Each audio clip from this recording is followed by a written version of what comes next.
another episode of Who's the Bitch? I'm Kara Klang. And I'm Jackie Zabrowski, and we're here to tell you who the bitch in your life is, and I wonder if it's you today. And it might be you. Oh, but it might be us. Who knows? Yeah. I mean, I do know that I now have WAP stuck in my head because I found a hole in my caftan, and all that's happening in my head is, there's some holes in this caftan, there's some holes in this caftan. And I need everyone to know that this is what's happening inside of my brain currently. Wow. There's some holes in this caftan. And I'm not going to do anything about it. Even though we do have backup caftans, and everybody saw that on our live bitchathon. Go back and check out the bitchathon if you haven't. You get to watch our husbands weigh in. The Misters bitches. No, we didn't make them get on a scale when they got there. No. But it would have been, that's a different kind of trauma. I feel like that's like, it's like, let's get back into, what was it called? Like the President's Club. Remember when it was like, you have to run the mile and then we weigh you in front of everyone in the school. It and then was called the Presidential Fitness Exam. The Presidential Fitness Exam. I literally just had to recently do a wall sit in a boxing class. You know, where the part of the Presidential Fitness was the wall sit, where you sit against a wall and like hold yourself. Jared didn't know what it was. I was like, I guess they didn't have the Presidential Fitness over in WV. West Virginia wasn't repping. I don't know. They had it in Florida, so I feel like he probably just doesn't remember. But like, I was traumatized by it. How does he not remember? This guy asked me to do it for the boxing class, and I was like, triggered. So triggered. I was like standing there like, if you let go, everyone's going to laugh that you are not fit and you cannot hold yourself up long enough and blah, blah, blah. A wall sit is difficult, everybody, okay? Yep. And it hurts. But this brings us, let's just go right to it. This brings us right to our unsolicited advice section that we were going to take to start with today, where so a lot of, obviously, this is like a trigger warning about weight and weight loss or weight fitness, the weight whatever. Just wait. Honestly, just wait. Please don't tell me because I don't want to talk about weight. But basically, I wanted to talk about, obviously, this I don't watch Love is Blind, but this viral idiot from Love is Blind who told this gorgeous, I believe, neurosurgeon. I can't even. He's just like having a little bit of a weird problem with her body just because he's used to people that do CrossFit all the time. And we did talk about CrossFit in our last episode two episodes ago. And we got a lot of feedback about that. Most people on our side that CrossFit is not the best. But this guy has been going viral, I think, because it's touching a nerve of him. That love is not, in fact, blind. But then also, Jackie and I are both fans of this account called A Little Nudge. It's this woman named Erica who's a dating coach. Everybody follow A Little Nudge. I love A Little Nudge. I don't even date. I don't date. And I still am. I love like reading the different situations. I like her advice. I don't always agree with everything she says, but like I agree. But especially in this day and age. Yeah. Like, it's all about like, it is about dating in the world of apps, dating in the world of like, and now with newfangled language that we have that we just didn't have when we were younger. So how do we navigate this? And A Little Nudge really does. She's out there doing the loads more. And what's funny about it is that at the beginning when I was following it, a lot of it was her being like, talking to women a little bit, being like, you're overthinking it. He confirmed the date is on for tonight, you know, or whatever. It was a little bit of that. Mm-hmm. And now it's like as the manosphere is fucking growing and we're getting more toxic bullshit about high value men and men thinking that they deserve. What does that mean when they've got diamonds on their heads? No. It's like a red pill term. It's like a thing that these men have tried to classify themselves and create a hierarchy of themselves of like, I'm a high value man and therefore I want a woman who is this, that, and this. And then there's all these manosphere guys. And what are you bringing to the table? High value men want feminine women. They want warm women. They want you to be there. Basically, it's red pill shit. It's the man is the captain. You're the one that supports him. Like you're the second mate, whatever, Rex. first mate, whatever. So Erica had this woman who sent in a bunch of text messages between her and this guy where she had gone on a second date with a guy and she was in a bathing suit. Their second date involved swimming. And he basically messaged her afterwards and was like, I'm not going to lie to you. I feel a little catfished. I feel like in your first profile, you posted photos of yourself where you were where you were wearing clothes that kind of hid that you're a little more quote unquote fluffy. And I guess they had spoken on their dates that she was like in the process of trying to lose weight. Fluffy? And she was like on a weight weight loss journey and that she's not really where she wants to be in it yet, but she's on her way. And so the way this man was acting, like him weighing in on her weight, no pun intended, was a gift from God, and that she was being ungrateful and ungraceful by not accepting it immediately was making my blood boil in a way. And the woman was being so patient. You can go find the post on Erica and you'll see my comment is one of the tops where I said, I wish nothing but misery for this man. I wish nothing but misery. I wish for him to die alone. Like this also, don't call me fluffy. I'm not stuffed with fluff. No, and he kept going, sweetie, babe, you're doubling down. I mean, he was using diminutive language. He was being so condescending. I'm enraged. Being like, I am literally pointing out to you that I feel this way and you are not taking it well and admitting it. She's like, I don't understand what you want me to admit. What do you want me to admit? The pictures are all within the last 6 months. I didn't so anyway, I just feel like between that and the Love is Blind guy, I'm just like absolutely done with men feeling like they need to tell women what is wrong with their bodies. Yes, and it's also just, I feel like, can we go and I feel like there's a whole other show outside of Love is Blind. I'd love to get more into the people that think that they feel that Love is Blind enough to go on the show, because I wouldn't. You're absolutely allowed to have preferences. You're allowed to have preferences. You're absolutely allowed to have preferences. There's nothing wrong with having type, preferences. Whatever. There's absolutely nothing wrong with it. But I feel like these people that are just like, yeah, I'm just going to deal, because they've watched all the other seasons and they're like, I mean, they usually just choose hot people anyway. So in their head. This woman is hot. Of course she's very extremely hot. And she also, even in the way in which he talks about it, you can tell in Love is Blind that he thinks he's saying it in a woke, that's what I mean. That's what I way. mean. Like the way that these men think that they're doing a woman a favor, right, has to be abolished. Yes. Like that is so gross. Like, here's a favor: get a life. Yeah. Very far away from me. But, you know, I also follow this guy on Instagram named, I think his Instagram is Therapy Jeff, and he's a therapist. Oh, yes. And I like a lot of what he says. And he basically broke down this guy and was like, oh, no, this is like a guy who has like just such fucked self-esteem that he is like, I'm going to break up with this woman before she breaks up with me because I'm not good enough for her, and he recognizes that. Also, in his subconscious. You don't need to say that. You can just say, "Hey, I think we're not vibing. Yeah. Hey, I think that I'm just not into this." Rather than placing all of the blame on the fact that you are not attracted to the person. That's okay. It's okay to not be attracted. It's how you deal with the situation. It's how you talk to the person, especially when you're talking to them as if they're an alien from outer space.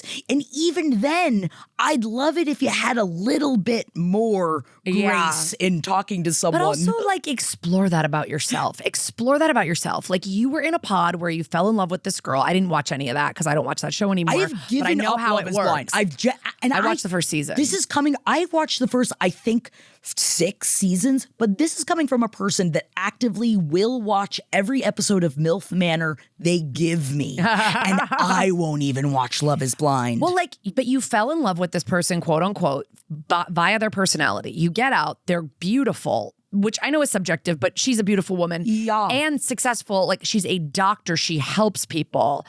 And you are caught up only on that her body is not rock hard abs or whatever.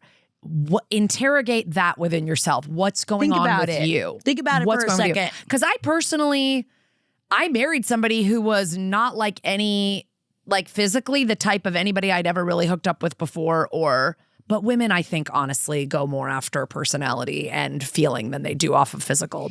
I'm not to say that women don't have physical preferences. Because that's the thing. I think a lot of the time, I mean, I don't even have like a specific type. I usually like dark-haired guys. I married a blonde. Yeah. You know?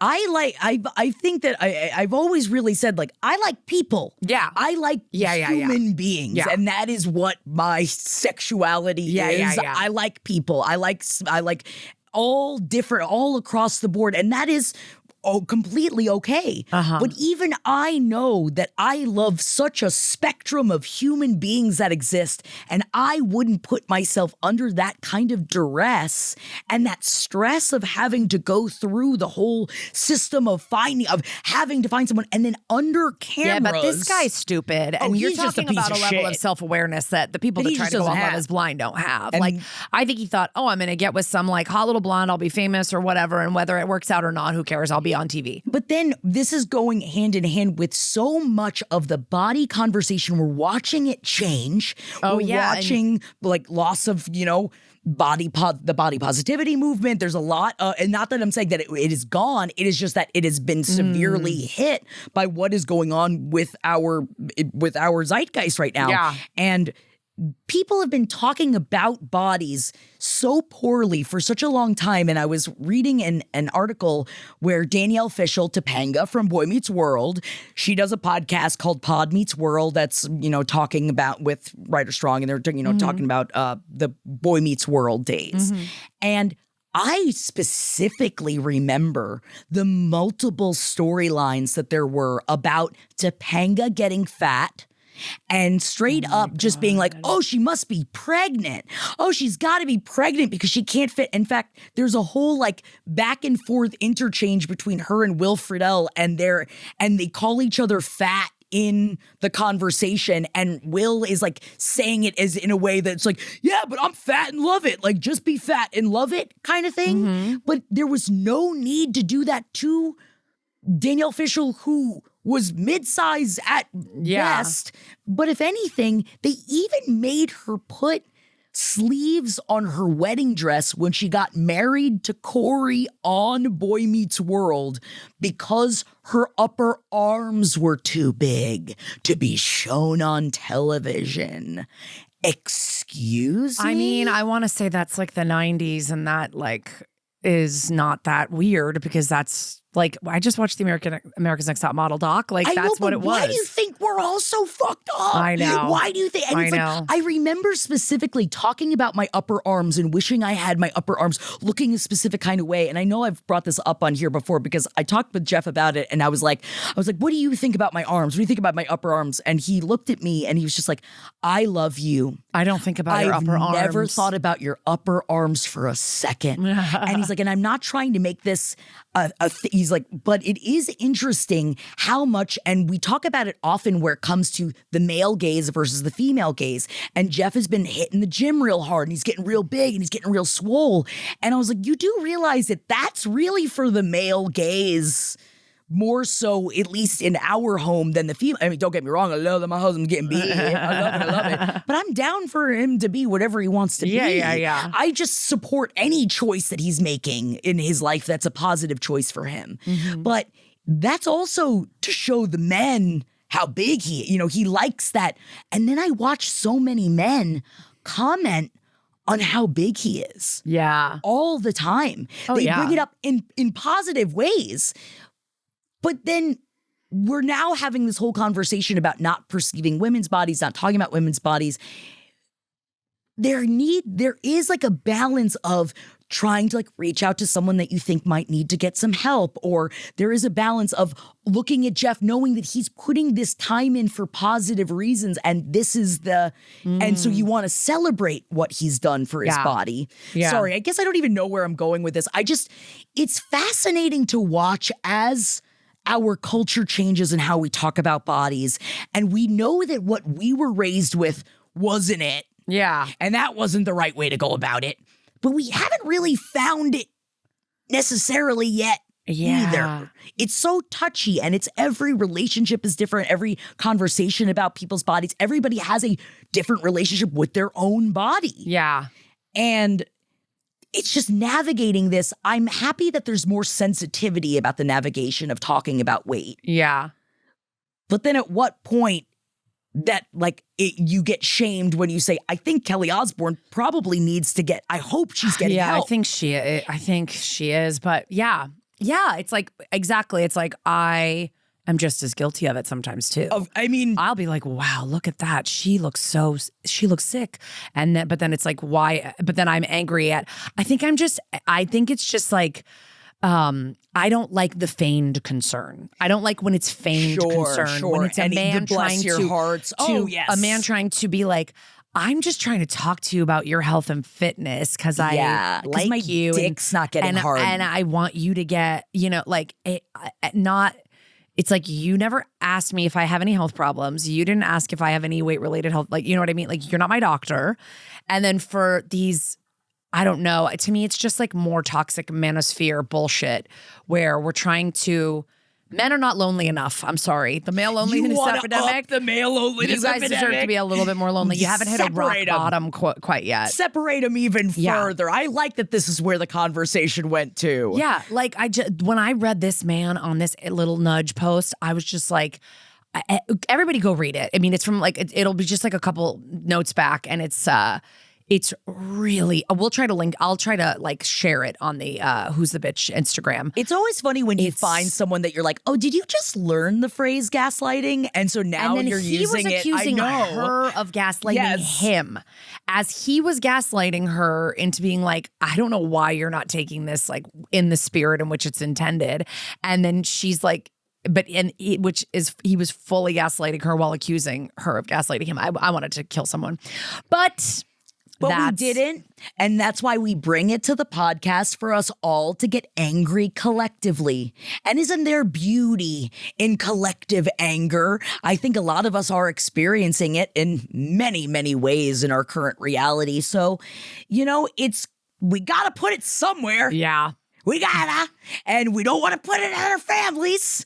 So that's why I get it. So I wanted that girl to turn her bitch up a little bit, though. Right. Like the girl, like I would have just been like, it's been nice knowing you. Like I couldn't even believe she engaged with this man. She had 2 nice dates with him and was excited about where things were going. And then he's just like, what's up? It feels like you tricked me and now you're not accepting it. Like, I just didn't know you were as fluffy as you are. And Fluffy makes me want to flip out. I know, I want to kill someone. And she's like, why would I come to a second date with you that involved putting on a bathing suit if I was trying to fucking catfish you? Right. Everything she said was logical. And I was like, maybe I'm just like, I just wanted her to flip out on him. But she was actually a calm bitch. And that's probably the better way to go. Good for her. Because we wouldn't This could be a full satellite episode where we only talk about this. So we have to move on because, we could talk about this forever. God, I really could. But what I was going to say is we have a little, just really quick before we get into our submissions of the week, we had Kat from ATL wrote us an email and was like, basically, when we were talking about like where things go in the kitchen, I don't really remember the context of like what episode that was, but she was like, I was laughing at this episode where you're describing where things go in the kitchen because my partner and I have very different ideas about organization and quote unquote what makes sense. Oh no. So I guess got this person named Cass who's called the clutter bug. And what I really like about this clutter bug is that person, like the jitterbug? Well, I thought it was interesting because Cass is a professional organizer who comes up with this quiz that sorts you into one of 4 categories. And I wanted to tell you the categories and see what categories you put yourself in. I love a quiz. Okay, so this is a quiz of what kind of clutter bug you are? Well, yeah, but this isn't the quiz. This is just the kind. These are the categories. You can go take the quiz, but I think you'll know what kind of clutter bug you are. So there are butterflies. They like everything out and visual, usually following their vibes. Bees like everything out and visual, but in a very organized way, thinking like pegboards. Like you have everything out on the counter, you know what I mean? Like open concept. But I would say a butterfly is probably a little more chaotic, but everything's out so that you can see it. But then and then crickets like everything tucked away in a very organized manner. Think of a drawer you open with little boxes or compartments for everything. And ladybugs like everything tucked away and minimal in appearance too, but sweep everything into boxes and bins and just shove it into closets. Oh. So basically You're a shove it away, ain't you? This writer said that she's a butterfly and her husband's a cricket. I'm a cricket. I'm a cricket, and I think my husband, I'm a cricket. I'm like organized drawers with like Lisa and I had this big, famously on That's Messed Up. We had you almost cheated on your other show by saying our show's name in front of me. No, but she would had a cutlery drawer where when you opened it, it was just all the cutlery lying there. And I was like, this is unhinged and crazy. But then we talked about it on the podcast, and all these people were like, that's how I like my cutlery drawer. Wow. Like, why am I organizing it? And I'm like, so that you can find a spoon or a knife when you need it. Like, I don't know. I'm like, I have an organizer. Yes. So that person would probably be more of a ladybug, someone that puts it in a drawer, but, you know, and then I would say the person that leaves a round container with just all their silverware stuck in it that sits on the counter, that's a butterfly. That's a butterfly. Yes. Okay. Or that could be a bee.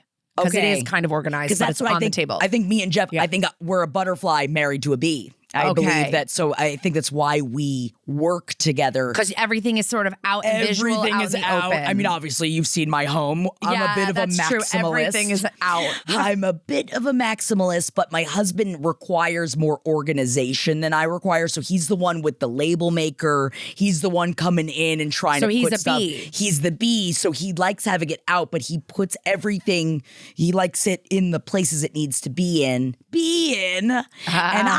And I'm more free with it. And some might say that would annoy you into an early grave, and I understand it. But a butterfly's got a butterfly, and then we got to sting like a bee. Well, like I do not know. I've not taken the quiz yet, but I'm pretty sure I know what I am. But it's clutterbug.me. Clutterbug.me. Whoa. And this woman is like, take the cluttering quiz. So anyway, for anyone that's suffering with a partner where you have different styles of where things go, people you're just that are a different bug, newly bitch. cohabitating, you're just different bugs. But thank you, Kat, for bringing this to our attention.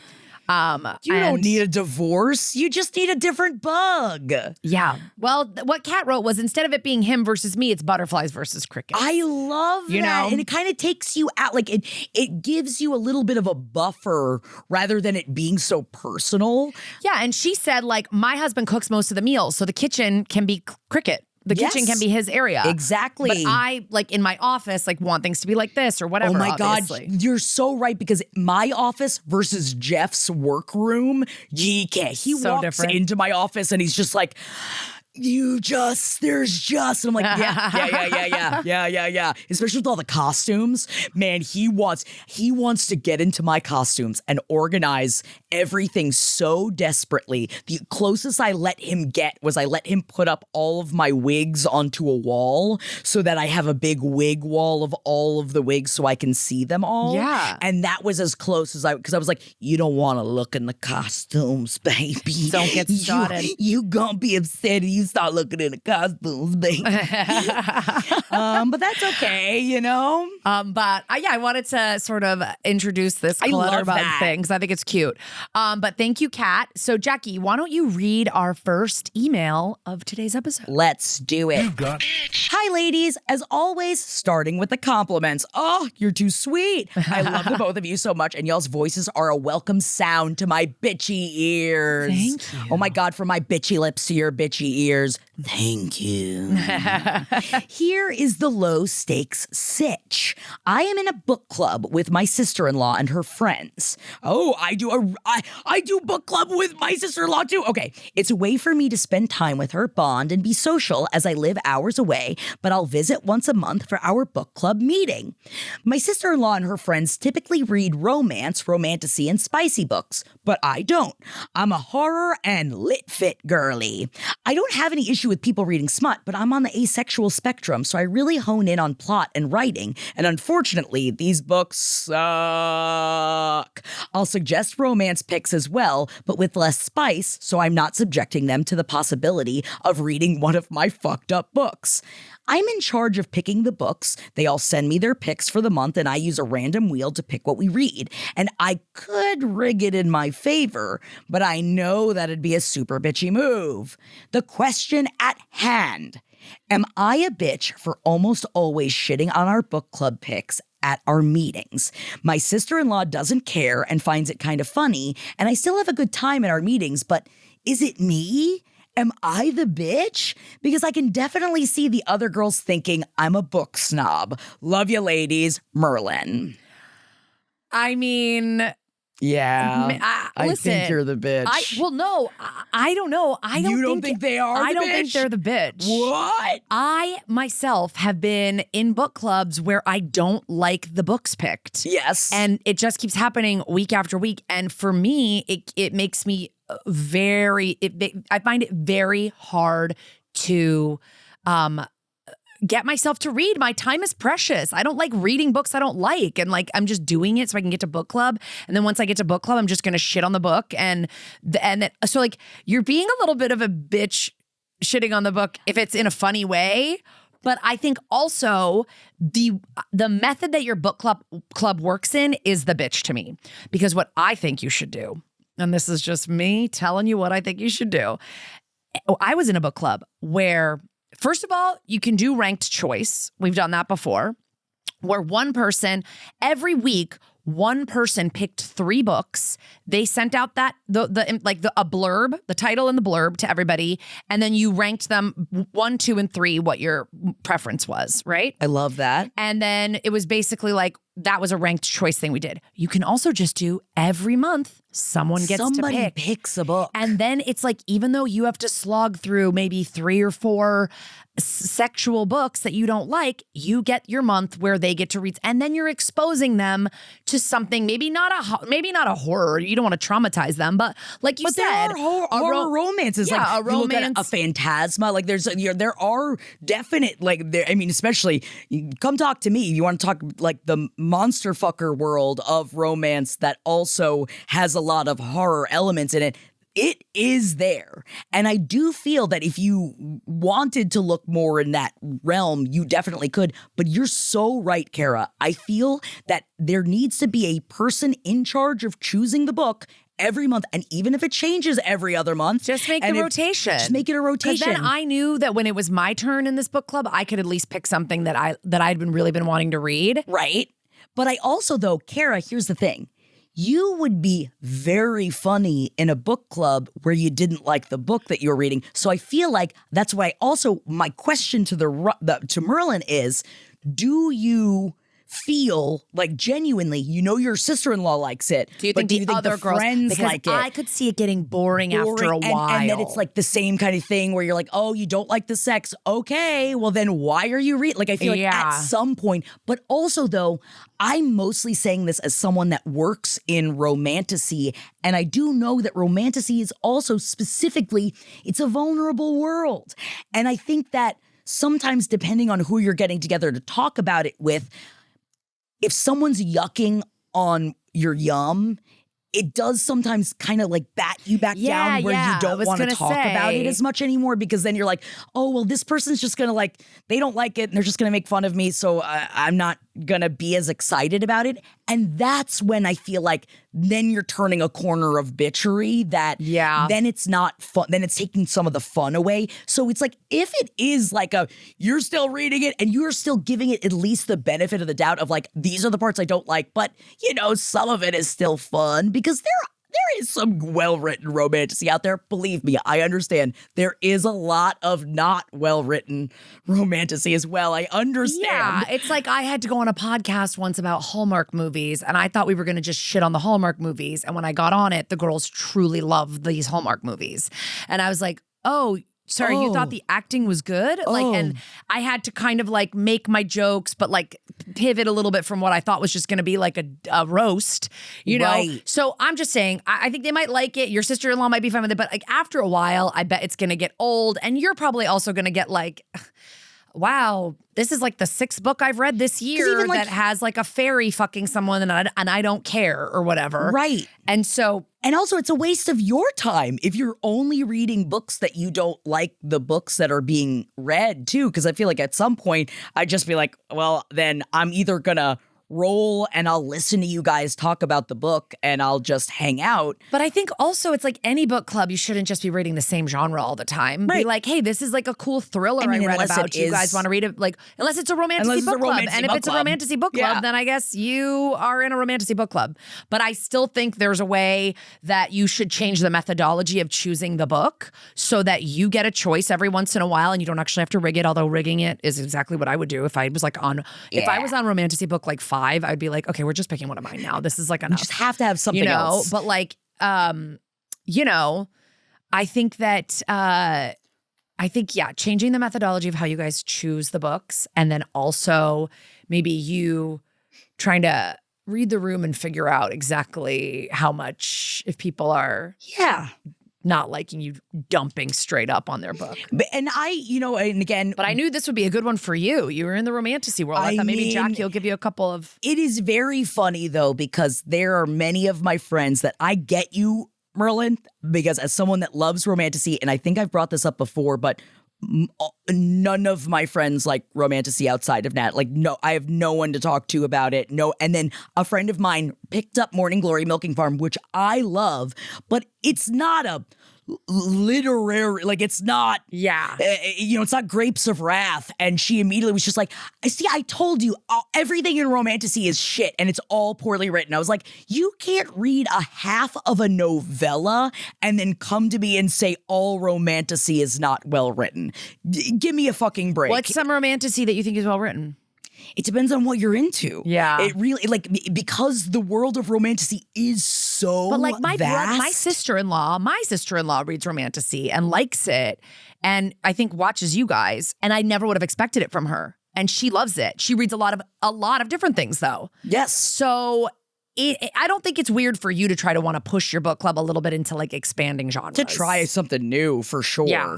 But here and there. Yes, because I understand. And I definitely got a lot of feedback on Jackie's book club over on the Page 7 Patreon, because I was only reading the craziest monster fucker smut. And I found out from feedback, a lot of people aren't into hearing that necessarily. So that's why I wrote it all into a monster fucking show instead. Yeah. So I could just put it all there. So, that'll be coming at people at some point in the future. Check out the monster fucking show when it comes to you. Romantasy convention near you. But thank you for writing in, Merlin. Let us know what happens with the book club. I think you should definitely be able to have a time for you. Also, can I just throw it out there? Her name is Merlin, Merlyn, and I'm obsessed with your name. I think that's pretty. It is beautiful. Like, I just, not to be like this, not to say that I feel like someone with as beautiful and amazing of a name. I feel like you're made to love romantasy. Oh yeah. But that doesn't mean, a name is just a name, guys. A name is but a name.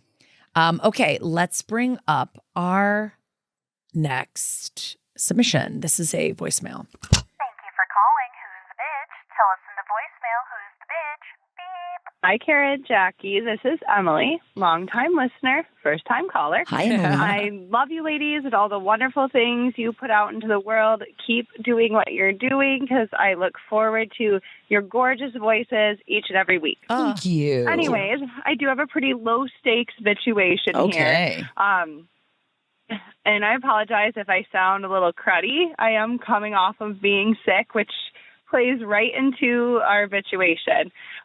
So I have a wonderful partner. He's amazing. We're the best of friends. He's supportive, makes me laugh. He's just the best in the world. So I do have to give him that shout out before I bring compliments up top. Our situation into into the whole world here. Get you, Emily. But we are parents of a amazing 2-year-old little gremlin. So sick days are different when you're a parent. So like I said, I'm coming off of being sick, and I feel like as a mom, I get like a few hours to be really sick, and then it's like I got to be back at it. I have to go for everything. I'm on my way to grocery shopping right now. I'd rather be napping. Ugh. But when my husband's sick, he gets to be sick for like 3 days, and he gets less on the daddy duties and less on the husband duties, and he just kind of gets to fully recover and, complain all he wants and all that thing. But I have to be right back at it and be super mom. So I guess, part of it is also the factor that I don't love to ask for help. I don't like to admit that I'm weakened as a woman and that I can't maybe do it all. So I guess my question here is he the bitch for being a little bitch when he's sick, or am I the bitch for expecting too much from myself and him. So I don't know. I was really hoping for your ladies' advice before I bring it to the table with my husband. So thank you. Appreciate you. Bye. You're literally dealing. I mean, look at me. I'm sick right now. Okay, I'm sick. Like I woke up yesterday. Working. I started feeling like shit, and I didn't go to, and I went to bed early, and I woke up today and was like, I'm just gonna Dayquil through it. Like, and my husband actually tried to let me sleep in a little bit, and the kids still came in my room going, why aren't you taking us to school? Like, they don't see you as a human being. Like, at all. My friend and I were just talking about this. Like, we constantly have to go to our kids. I'm a person. You can't curb stomp. You can't like stomp your body on my tits and I don't feel anything. Right, like, right. They just walk on me like I'm not real. They'd expect me when I'm not feeling good to be, they're like, okay, can you cut this out? Whatever this little thing is that you're doing. Like, and it sucks because we are like, the moms tend to be not hashtag not all dads, I guess. But like, or at least they one tend of the to be, partners. If there's two partners, there's tend like to be. There's first of all, there's a preferred parent, and then there's also like a parent that just does more, and a lot of times it is moms. Right. And I think I've been in your situation so many times. It sucks, especially because my husband is a little bitch that takes 7 days to recover from anything. He's like, man, this just isn't going away. I'm just really not feeling good. And I've like let him take so many little naps and I have a stronger immune system. So I am not sick as much as he is. So whatever. But I mean, it used to be like he would come in with a positive COVID test and I'd go, are you fucking kidding me? Because I just knew it was like a week of me doing everything. But what have you worked on though? Like have you worked on any tools to get better at evening it out? Yes. Well, we talk constantly about the mental, like the division of labor. We talk constantly about the division of labor, and my husband's getting all the time going, what if I took over laundry? And I'm like, I don't know if I'm comfortable with that, but thank you for offering. But you know what I mean? Like he's doing more things, like more things are becoming his dedicated tasks. And we've talked about this before, but also I got to tell you, it's like your kid is 2. It's just going to get easier when the kid's a little older. I hate to say it. Yeah. It's like when the kids are 5 or whatever, or my kids are 4 and 6, he's just kind of like, oh, you're sick? Okay, go lie down. I got them. Like, it's just a little bit easier when they're a little bit older. Right. And the dads have had but I do think it's like you're perfectly right to be feeling the way you're feeling. And I think it's okay for you to also sit down with your husband and just feel like, and just say like, it feels like I'm not getting as much support when I'm sick as I give you when you're sick. Right. Like, but also, I love that you're self-aware enough to realize that you're putting some of it on yourself, because we are. Because I'm like, you know what? I just got to get up and do it. Like last year, I got the flu, not this past Christmas, but the Christmas before. I got the flu over Christmas. Luckily, my in-laws were there, so they could like help with the kids a lot. But I had to drag myself out of bed on Christmas Eve to wrap the presents because only I know which presents are for who and how. And my husband doesn't know how to wrap a gift. Right. And I got to wrap gifts for his parents and like all this stuff. So I was like, okay, I'm up. And I was like, I've been in my bed for 4 days. Oh like, and I my really God. like, I was starting to feel a little bit better, but I got out of bed to do this stuff. And it's like, so we do have to admit that we put some of this on ourselves because we like things done a certain way. And we're like, if we're not going to do it, no one's going to do it the way we want it done. So it's not all on the, weaponized incompetence of men. But it really isn't, and it is about, Emily even said it's herself, she doesn't like to ask for help. I hate asking for help. Oh, not only do I hate asking for help, but I have definitely been raised enough by a boomer parent where I feel like it's been put in my brain of, I don't have the time to explain to you how I need this stuff to be done. I'd rather just do it myself. But that response gets you nowhere and gets you nothing. Because I'm like, I'll do the grocery shopping. I know where everything is at Trader Joe's. I'm in and out in 15 minutes. Let him flounder in the fucking Trader Joe's. Like, and famously, my husband texted me one time from a supermarket going, where's the ketchup? And so the weaponized incompetence, even though Jared is not that person, he wasn't doing that on purpose. But there is a part of that where you're like, let him go find the fucking ketchup. Go figure it out for a second. Go find the ketchup. But you even bringing up the laundry, you saying that is so funny because Jeff has said like, how about I start making dinners or how about I take this off? And I'm just like, no, I'm fine. Yeah. No, I'd rather dash my brains against the rocks than have you do. And why? Is Yeah. it just because it's not in the way in which I want it done? Because like he's not going to clean up the kitchen after he cooks the way I clean up the kitchen after. It's like, but that doesn't help either one of you grow. Yeah. You know, you have to let the other one take on some of it. Yeah. And your choose husband for might yourself. not even know that you feel this way. So I think just to say, then hey. that makes you feel like a house manager because you have to go tell him what to get done. But like, you know, maybe you have a conversation about it now. Maybe you just wait till the next time you get sick. And the next time you get sick, go, I really don't feel well. I'm going to need you to like pick it up a little bit. I think it's better to have a conversation in advance so that they know. Yes. And you're not just like, they don't freak out and go, Yes. well, I what? Like you just got sick and now I have stuff going on or whatever. Like just go, hey, I know part of this is me. I know I'm like I take on a bunch of responsibilities and then I try to plow through the pain and I do it. But like, I really kind of felt like this last cold that I just got over, like I only got to recover for like 3 hours and then I just feel like I'm more susceptible to getting sick again. So like next time I get sick, can we try to like just divide things up where you're taking, because you could have made him a list and sent him to the grocery store, you know, but you're going grocery shopping. Yeah, but then who's going to make the list? And call it's it's because the division of labor, it's never going to be 50-50. It's not going to be even. It's never going to be even. But you need to decide for you and your partner what works for you both of what is going to even out. Yeah. Because some of it has to even out. And even if it is like, what can you, like, actually sit and think. And if we made, if the people that run their homes, if we made a list of all the things you do in a day, I think it would break somebody else's mind. You know what I mean? Of like, yeah, you don't even realize I take care of all of this stuff. But what of those things can you give to your partner to be like, but he fucking can. He can take care of this. And beyond that, I think also though, like I really feel this caller because it took me so long to be in any kind of space where I would like let someone take care of me. Well, and especially as the preferred parent. Yeah. Like I would just be like, and now my husband's really like, can I get you anything? You be sick, like whatever. But it took a little while to get there. And I think a lot of it was on me. I'm not saying you're the exact same as me, but a lot of it was on me where I was like, yeah, I'm still sick, but I'm just going to get up and go do Dayquil and NyQuil and like power through. And as I'm doing right this second, but my husband also like got up with the kids this morning, even though it was my turn to do it because he knew I was sick, you know?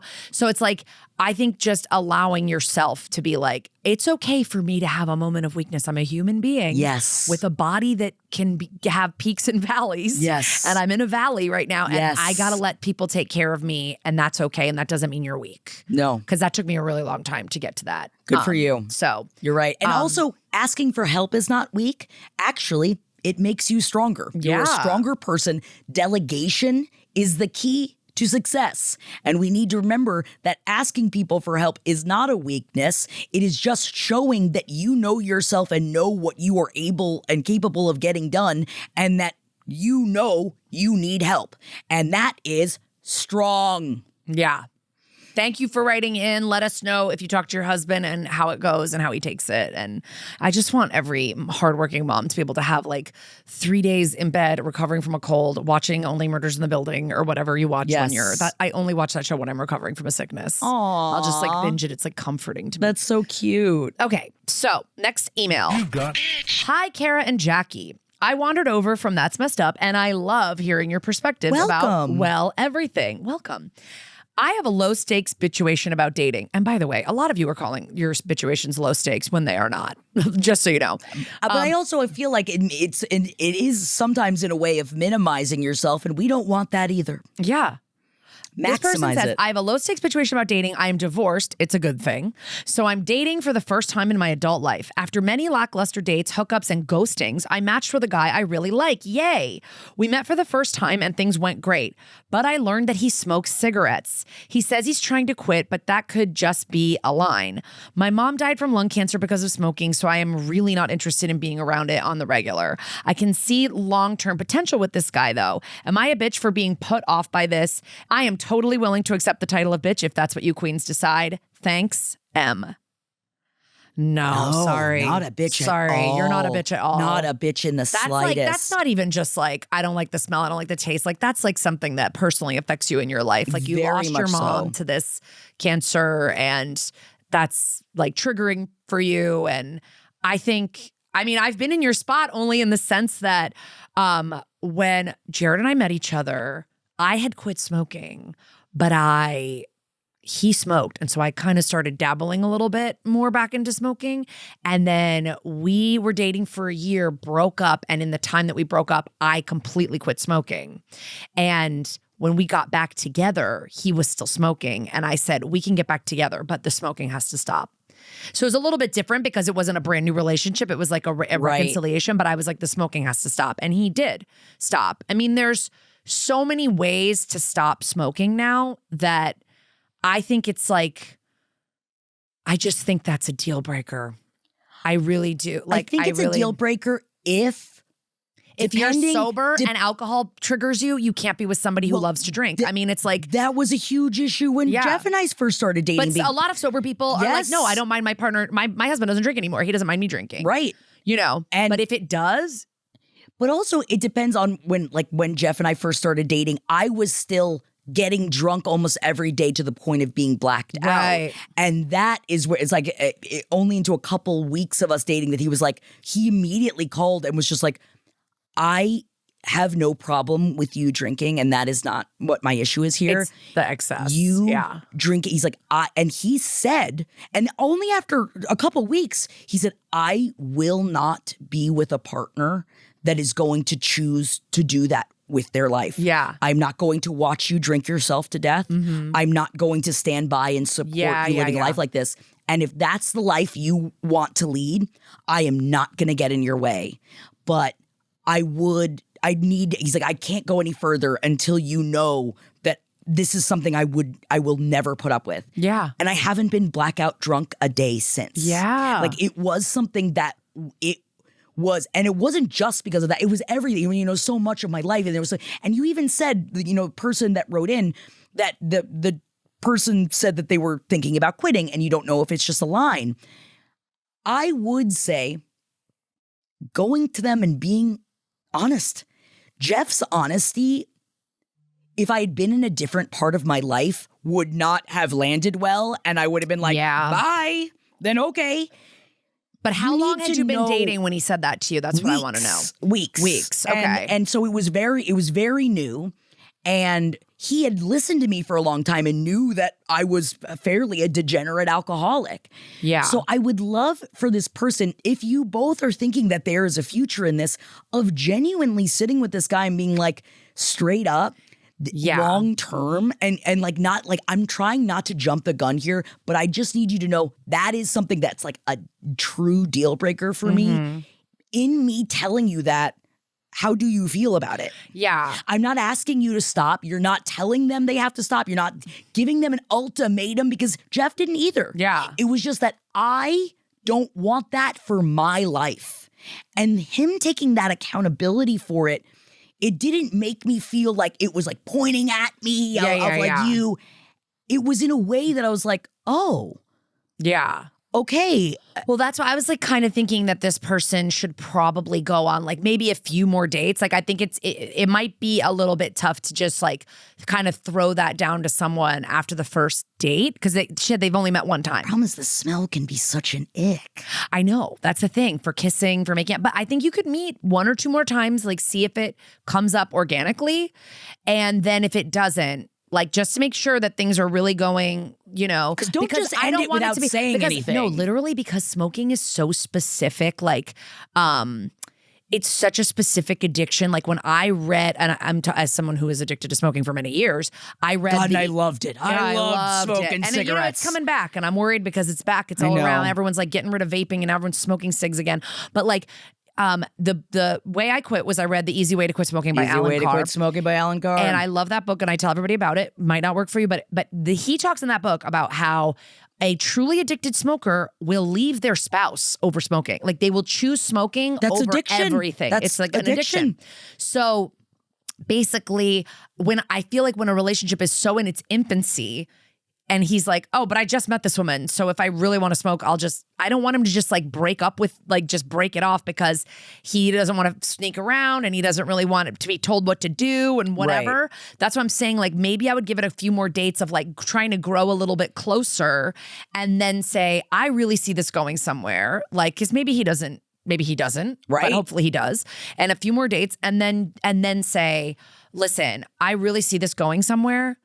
But I have to be honest with you about the smoking. Like, it's a deal breaker for me. Like what Jackie said. Like, I lost my mom this way. Like, I don't touch cigarettes. Like, and I would like love to support you in a quitting journey, but I just kind of have to know that you're like committed to doing it because I don't see a future, like you said. Right. Yeah. So I do not think you're the bitch at all. This is not like, oh my God, he likes watching horror movies and I don't like horror movies. No, this is like big. a health thing. And it's this not affects, a low bitch this affects BITCHuation either. Yeah, it affects smell. It affects your level of attractiveness. It's their health. Like it's a whole thing. And I'm not judging anybody who smokes cigarettes because I fucking smoked them forever. Nope. But in choosing, especially you've gone through a divorce. Like this ain't your first rodeo.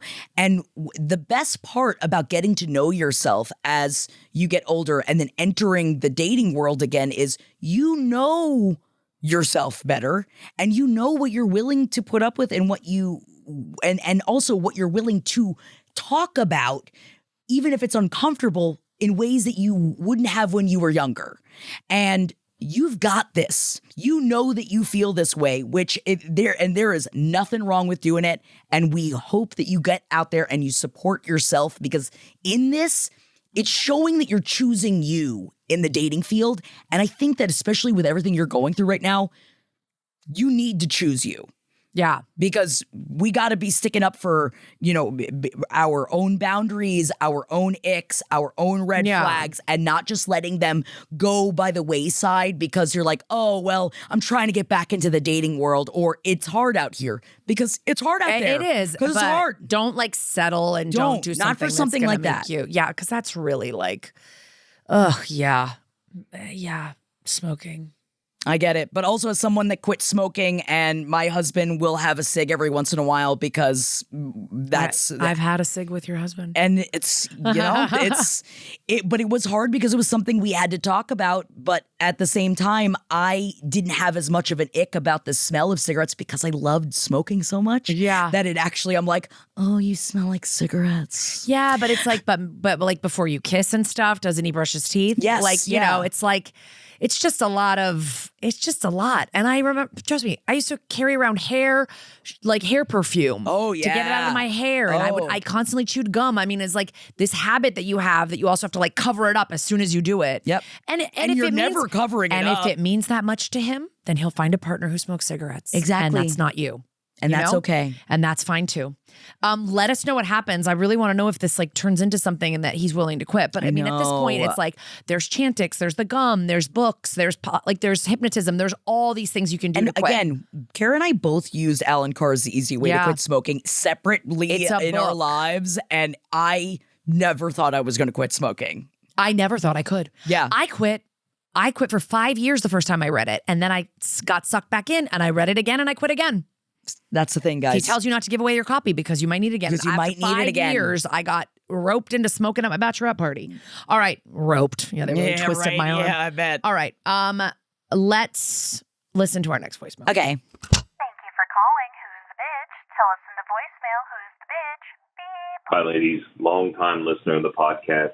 Absolutely appreciate all the wonderful advice and from a couple of bosses in this absolutely crazy world. But anyway, jumping into my BITCHuation here. My girlfriend has a birthday party coming up this weekend in which I am planning, and I just wanted to do my best to celebrate her. Aww. And so we had an argument about this Saturday night because we just moved in together, and I couldn't afford movers. She could. So she bought her own movers for her stuff, and I hauled on my stuff. And in doing so, I have probably caused a hernia as well as torn my rotator cuff.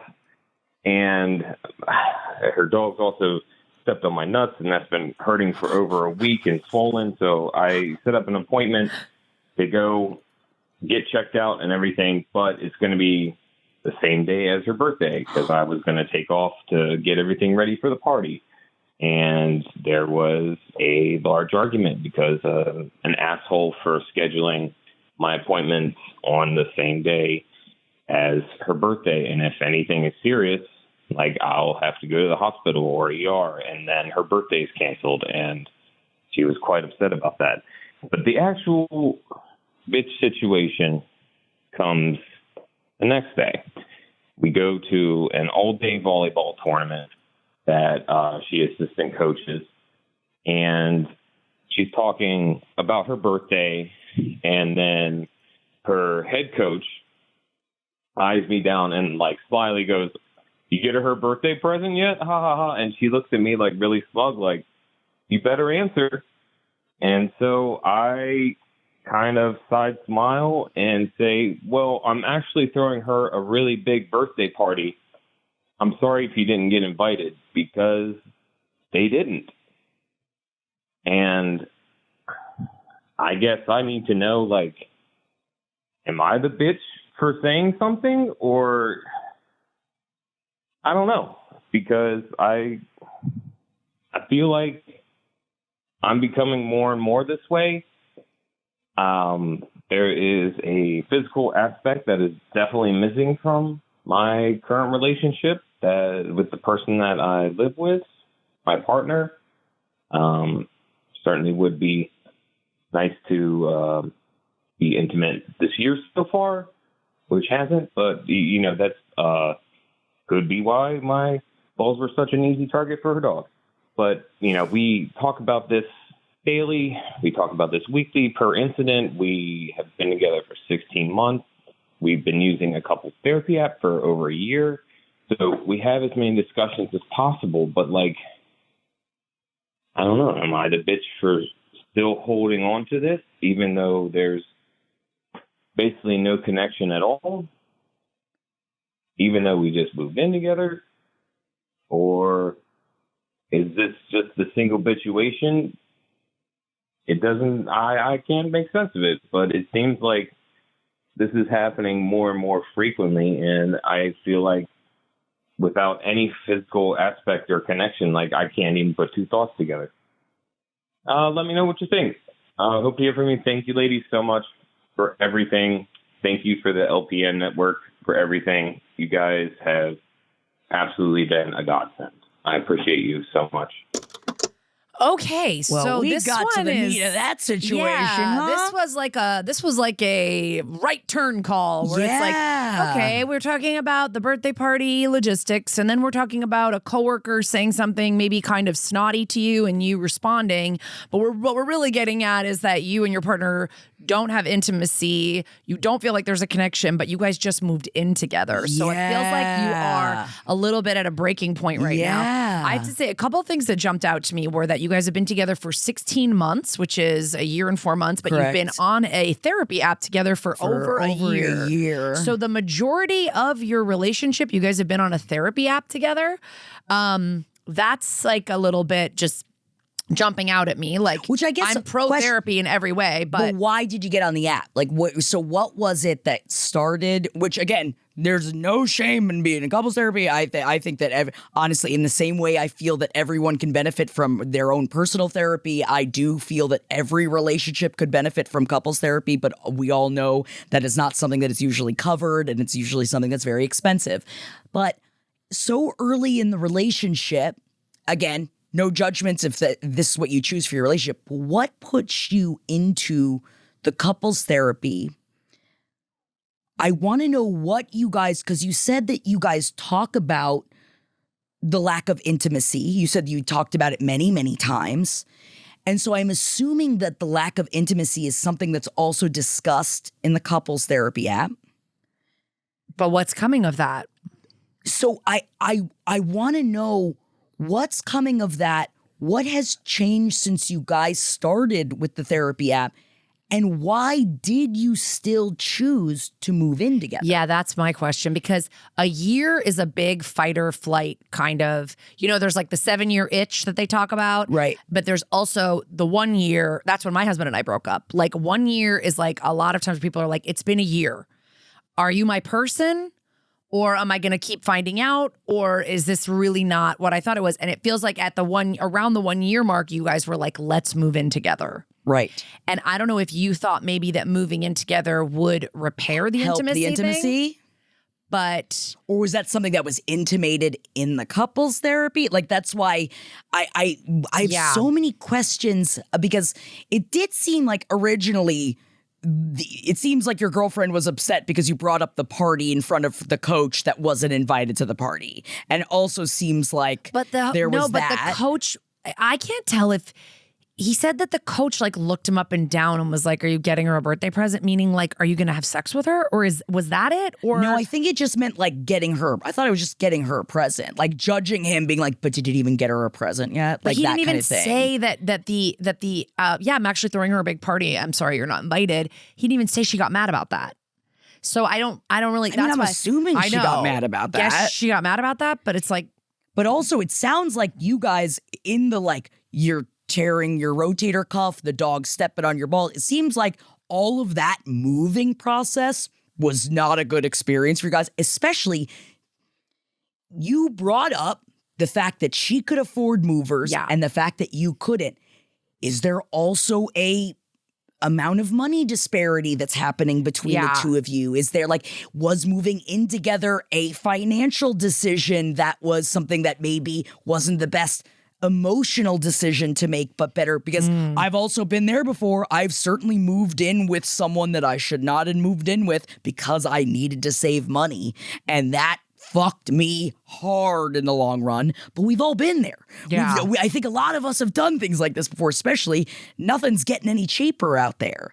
But you're saying you basically said though on the call, there's no connection. Like you weren't even saying there's no physical intimacy connection. There's no connection. There's no connection outside of that because you can connect with your partner on a variety of levels that's not just sex.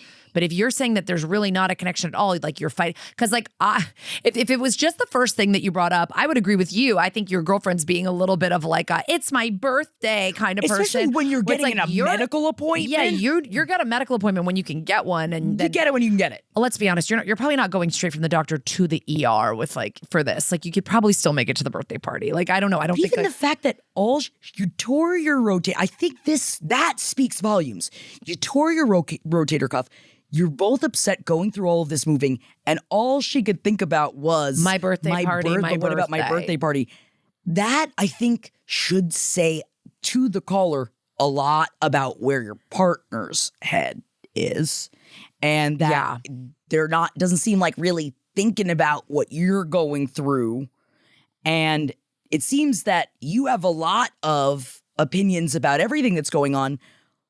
What is she saying about all of this? What did she say when you ended up going to the appointment on her birthday?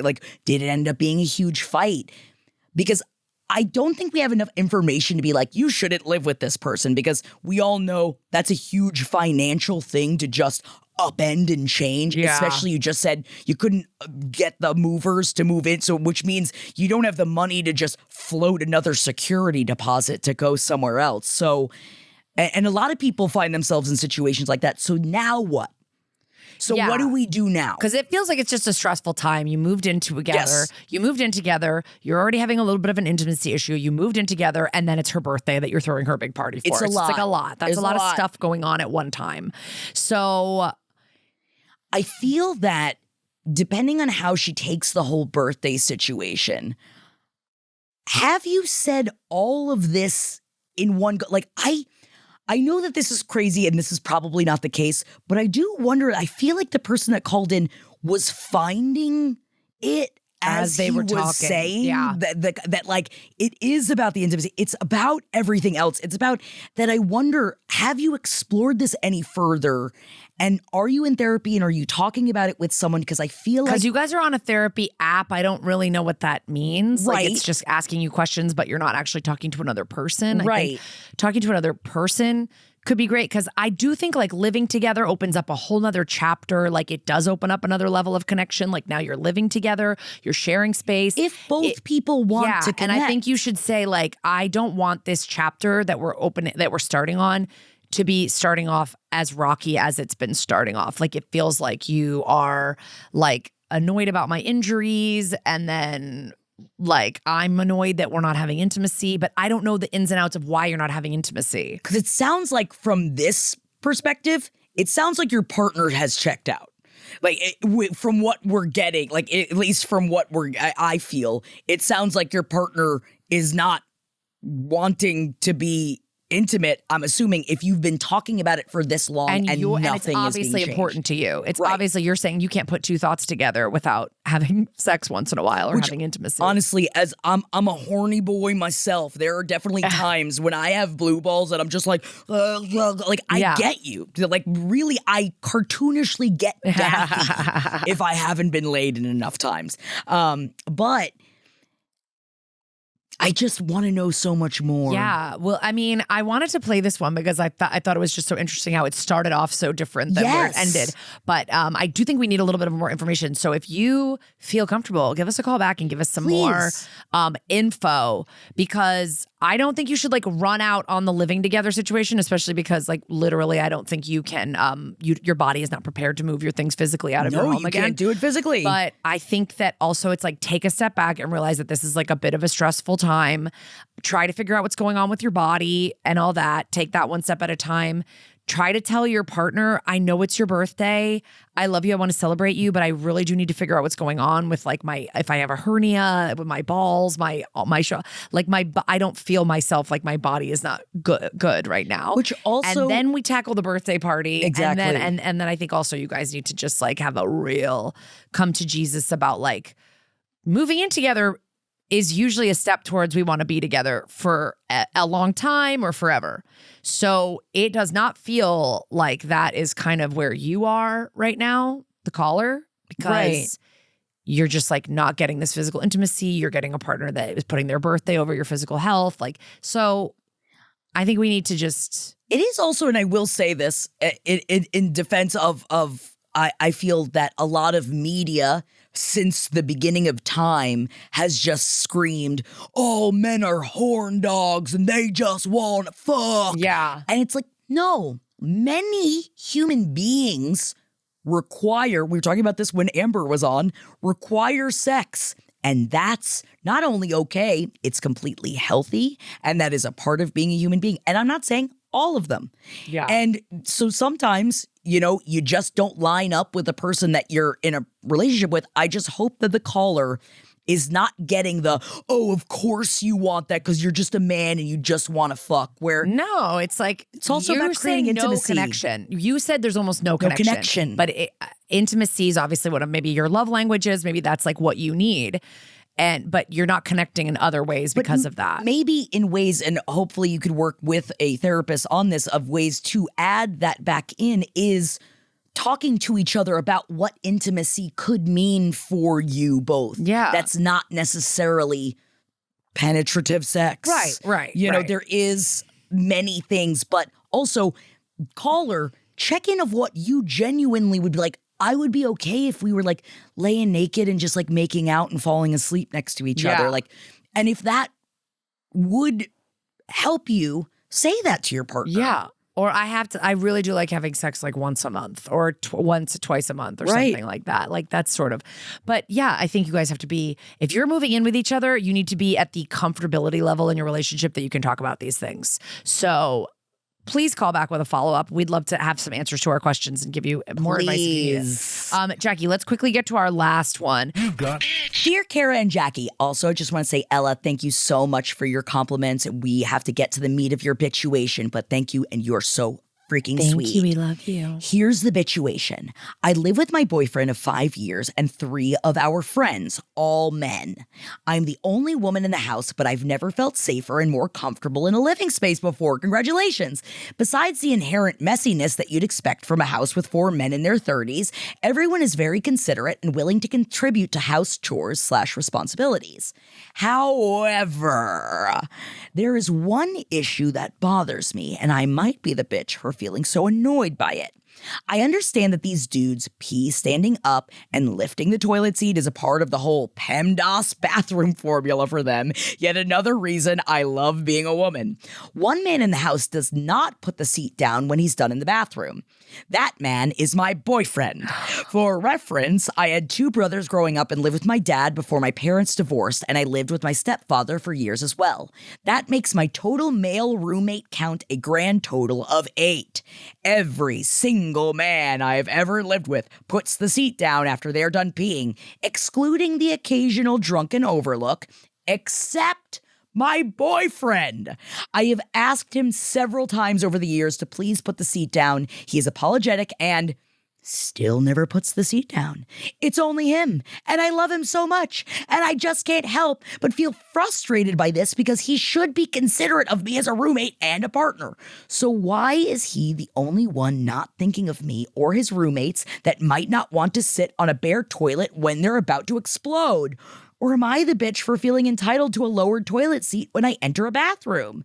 Thank you for reading, and thank you for your beautiful advice and banter every week. Love, Ella. Oh my gosh. Ella, your boyfriend is the bitch. Ella, being bitch. He's a being bitch. You know what's crazy is that Jared did this for a while and I got really mad and he stopped and he started putting the seat down all the time. And then he started going through a phase of leaving it back up again after years. And I went, what the fuck is this? He's like, sorry. And I was like, no, but you stopped. You were doing this right for a long time. And why are you back? What did he say? Was there a reason? Was it just he just stopped? No, but he got so annoyed at me getting mad about it because I was like, ugh, like that he started peeing sitting down. Yeah. And he was like, I'm going to pee sitting down until I fucking remember. And now he pees standing up again and he remembers. Now you So I think you got to tell your guy. You got to tell your guy enough is enough. Like, I think it's like one thing that you're like, oh, it's annoying. Like, you have to get really mad and be like, this makes me feel like you are not considering me. Like, the toilet seat is down all the time. It goes up for men pissing and then it goes back down. That is just the rules of the world. It is not like, because you also leave it down to shit. Like, it's down for most of the things except you're pissing. So keep it down. And especially middle of the night, sitting on that fucking cold, wet porcelain. Oh, when the tush fury hits the water. The fury is like so you got to get like mad or be like, I'm sorry, babe. Like, you better then piss sitting down. Piss sitting down until you can fucking do this. Because this is not hard and you've done it before. That or it's also not to say that a person that's pissing standing up is a dog.